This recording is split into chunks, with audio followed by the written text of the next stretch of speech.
जैसा कमेंट्स में किसी औरत ने पूछा है कि मेरे बच्चे का हाथ जल गया तो शौहर से बहस हुई और बहस लड़ाई की शक्ल इख्तियार कर गई और उसने तलाक दे दी। क्या इतनी सी बात पर भी तलाक दे देनी चाहिए? बस उन्होंने इतनी बात लिखी है ना, आपको पूरी बात थोड़ी बताई होगी कि फिर मैंने उससे बहस की, फिर मैंने उससे इतनी बातें सुनाई, फिर उसने मुझे सुनाई और मैं चुप भी नहीं की जी।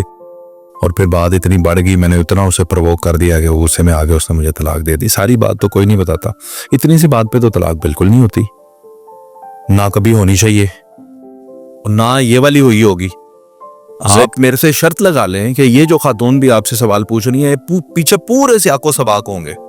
बिल्कुल, कोई ना कोई स्टोरी तो होगी। वो सियाको सबाक हो सकता है 1 साल लंबे हैं, 2 साल लंबे हैं, 10 साल की शादी है, वो तब से लेकर इकट्ठे होते होते होते होते आखिरकार आके तलाक की शक्ल इख्तियार करते हैं। ये कोई एक दिन की या एक वाकये की बात थोड़ी होती है कि तलाक हो जाती है। तलाक ऐसे नहीं होती, उसके पीछे जब आखिरी दर्जा भी वो खत्म हो जाता है बर्दाश्त का, मर्द या औरत का, तो फिर ये दोनों फैसला करते हैं। अगर औरत ने तलाक लेनी है तो वो बहुत ज्यादा बर्दाश्त करती है पहले, मर्द ने भी अगर तलाक देनी है तो वो बहुत ज्यादा बर्दाश्त करता है, उसके बाद ही वो तलाक का फैसला ये कोई भी इतनी जल्दी नहीं करता। हाँ, अलबत्ता मैं इस मौजू पे रोशनी जरूर डाल सकता हूँ जो आपने कहा है कि बच्चे का हाथ जल गया तो अब मर्द को क्या करना चाहिए था। जी, मैंने ये देखा है कि घर में बच्चों को चोट लग जाए ना, खास तौर पे, या कोई भी चीज जल जाए, टूट जाए, नुकसान हो जाए, नुकसान का हो जाना, उसके ऊपर मर्द जो है ना वो औरतों पे गुस्सा बोलना शुरू कर देते हैं और गुस्सा निकालना शुरू कर देते हैं। ये बड़ी गलत आदत है इनकी, ये याद रखिएगा। यही वो वक्त है जब आपने अपनी औरत को सपोर्ट करना है, इसी वक्त में। हाँ, पूछे क्यों? अब उस वक्त आपकी माँ भी देख रही है, अगर घर में काम वाली है वो भी देख रही है, अगर दूसरी बहू है वो भी देख रही है, सारे लोग देख रहे हैं, तमाशा तो ऑलरेडी लगा और उस पे आपने अपनी बीवी की क्लास लगा दी, उसकी इज्जत भी मिट्टी में मिल गई, नुकसान जो होना था वो भी हो।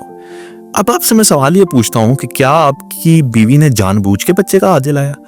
गर्म पानी उबल रहा था, इसने जाके पकड़ के हाथ उसमें तुन दिया? नहीं। हाँ, आप ये कह सकते हैं कि लापरवाही हुई। फिर आपको ये भी लगता है मर्दों को कि अगर मैं ख्याल रखता ना तो ये कभी ना होता। तो आप ठीक कह रहे हैं, एक दिन तो नहीं होगा, 2 दिन भी नहीं होगा, शायद 7 दिन भी ना हो, 8वें दिन हो जाएगा। और कभी तो हो। क्यों? क्योंकि औरतों ने बच्चों के साथ घर के अंदर बहुत कुछ मैनेज करना है, सफाइयां भी चल रही हैं, कुकिंग भी चल रही है, कटिंग भी चल रही है, चीजें भी अरेंज करनी है, मेहमान भी आ रहे हैं, अब्बू को ये देना है, अम्मी को ये देना है, ये सारे मामलात के साथ साथ बच्चों को भी देखना है। बिल्कुल। अब वो जो बहुत कड़ी नजर होती है ना, वो बाज़ औक़ात फिर ये रूटीन के वाकयात की वजह से इग्नोर हो जाती है और उसमें बच्चे कोई नुकसान कर लेते हैं, चोट लग जाती है। इस वक्त में शोहर फौरन अपनी बीवी के साथ खड़ा हो जाए और किसी और को भी बात ना करने दे। मैंने ऐसे भी वाकयात देखे हैं, बच्चे का हाथ जला तो अपना शोहर और अपनी सास को छोड़े मोहल्ले की भी औरतें आके बातें सुना जाती हैं बहू को। ऐसे ही है। हम तुमसे देखा नहीं जाता बच्चे का ये होगा। भाई जुर्रत कैसे है किसी की? ये आपकी बेगम है या नरेंद्र मोदी है? जो बंदा भी आ रहा है बुरा भला के ही जा रहा है, उसको सही, उसको वैल्यू देना।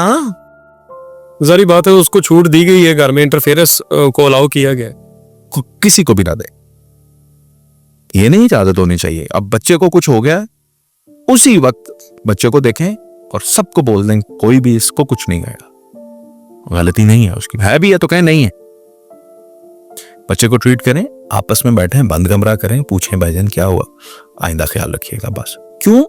क्योंकि जानबूझ के कोई भी ना तो चीज तोड़ता है, ना अपना मोबाइल तोड़ता है, ना कोई कीमती चीज तोड़ता है, ना बच्चे का हाथ जलाता है, कुछ भी करता है, ये तो हो जाता है। मेरे अपने साथ ये हुआ जी, मेरी बच्ची वॉकर में, और उसके अंदर तो मेरी किस तरह जान है मैं आपको बता ही नहीं सकता, क्या बताऊं, मतलब सब वालिदैन की इसी तरह होती है। तो वो वॉकर में थी और ऊपर मेरे वालिद साहब थे, यानी बच्ची के दादा। सही। और वो उसका ख्याल रख रहे थे। बच्ची वॉकर में सीढ़ियों के पास आई, छलांग लगा। अब वॉकर में वो सीढ़ियों से करती करती करती नीचे वाली मंजिल तक पहुंची। बच्ची का यहाँ पे इतना मोटा नीला ब्रूज, मुंह से खून, नाक से खून, आंखें सूजी हुई, टांगों पे नील, और वॉकर समेत सीढ़ियों में, वॉकर समेत सीढ़ियों पे। और मैं भी घर में नहीं हूं मैं, कोई कम से कम 20-25 मिनट की मुसाफत पे एक मीटिंग में बैठा हूं, घर से मुझे फोन आ रहा है, मैं फोन ही नहीं उठा रहा, काट रहा हूं।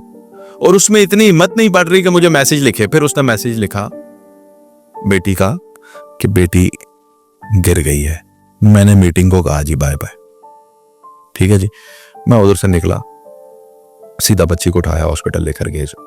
1 हफ्ता वो हमारा लगा, वो सिटी स्कैन और इस सारे प्रोसेस में, फिर जाके पता चला बच्ची बच गई। शुक्र अल्हम्दुलिल्लाह, कोई हेड इंजरी वो ऐसी नहीं हुई, कोई कुछ नहीं, वो ठीक हो गई। लेकिन मैंने अपने वालिद को या अपनी बीवी को एक भी बात नहीं कही। हाँ, उनको ये समझाया कि ये दोबारा नहीं करना। उसके लिए हमने इक़दामात भी किए। हमारे जो पोर्शंस को कनेक्ट करने वाली जो सीढ़ियां हैं, उनके एंड पे दरवाजे नहीं थे, होते भी नहीं है, सीढ़ियां ही होती हैं जी। लेकिन हमारे बच्चे क्योंकि छोटे हैं, तो फिर मैंने वहां पे फौरन अगले ही दिन दरवाजे लगवा दिए। दोबारा अल्लाह का शुक्र है, थिंग्स आर सेफ, अब हम एहतियात करते हैं। लेकिन अब क्या मैं कहूँगा जी, वो मेरे वालिद ने गिरा दी, वो जी मेरी बीवी ने देते ही क्यों बच्ची होते, उसको शुरू हो जाऊं। वो वक्त जाया नहीं करना, वो कीमती वक्त है। शायद इसी मेरी आदत की वजह से या इसी बात की वजह से अल्लाह ने मेरी बच्ची को बचा लिया। और ना हर देखने वाली आंख कहती थी कि इसका नुकसान हो सकता है, नुकसान हो गया है। अनकॉन्शियस सी बच्ची थी, तो वो कह रहे थे कि शायद अल्लाह माफ करे, वो कह रहे थे बचेगी नहीं। तो अल्लाह ने मेरी बच्ची मुझे लौटा के वापस दी। शुक्र अल्लाह का। मैं उस मालिक कायनात का जितना शुक्र अदा करूं, जितने सजदे कर लूं, सारी जिंदगी सजदे कर लूं, मैं शुक्र नहीं अदा कर सकता जो एहसान उसकी जात ने मुझ पे किया कि कुछ भी सीरियस नहीं हुआ, कुछ भी सीरियस नहीं हुआ। ये उसका करम है। यानी इस तरह की सिचुएशन में पीछे बहुत बड़ी स्टोरीज होती हैं जो तलाक तक ले जाती हैं। यस, स्टोरीज होती हैं और एक आध वाकया नहीं होता। एक आध वाकया नहीं।